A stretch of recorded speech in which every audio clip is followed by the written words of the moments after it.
Sectors of the market. We've talked about all year how really one sector has driven the bus, has basically made the difference. And that's the tech sector, right? We've spoken about it. And obviously, tech sector is quite large, as I mentioned, a big chunk of the S&P 500. But there are different tech stocks, different technology companies that make up different parts of the market.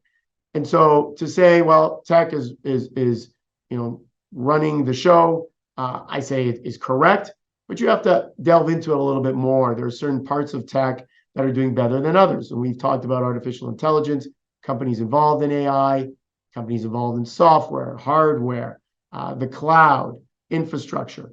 So there are a lot of parts to tech. But overall, yes, technology has been one of the biggest winners, if not the biggest winner. So we have a chart here, I think, that really breaks down the S&P sector performance. And you'll see here the S&P 500, kind of middle of the road there. It's about 10, 12% higher on the year as compared to the TSX and the Dow, which are pretty flat for the year. The NASDAQ up quite a bit, again, led by technology. So you can see here some of the sectors, communication services, again, you might call it technology, but we break it down and call it communication services. We've also seen information tech, infotech as being a big gainer, consumer discretionary. We have another chart here that goes into, again, even more statistics for us, which is the chart which shows, and I point you to the second column, because that's what someone like me would look at, especially someone who's managing money for individuals, the PEs of these sectors. And you could see communication services doing very well this year, trading at a 40.7 PE. Compare that to where energy is, 9.5, and you can see which sector is a lot cheaper than the other. So I've talked about this before, paying a premium for growth. Well, you're going to pay a premium for communication service companies. You're going to pay a premium for consumer discretionary, technology. These are areas where if they're showing growth, you're going to have to pay a premium for. And what I don't want to do is pay a premium for consumer staples, which aren't doing as well. And you can see here, the PE on a consumer staples, the sector in general, is very high.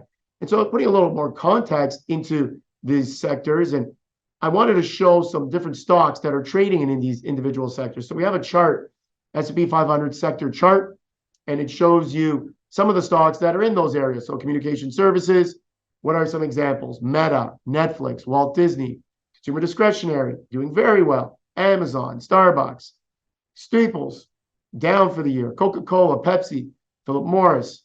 So you can see those stocks, if you're a fan of the market and been watching the market, you know those stocks haven't been doing too well. Financials, we went through a few of them, Bank of America, JP Morgan. Obviously, this is a US chart. Technology, down towards the bottom, second best performer. What do we call technology according to this chart? Alphabet, which is your Google, Apple, Microsoft, NVIDIA, Tesla.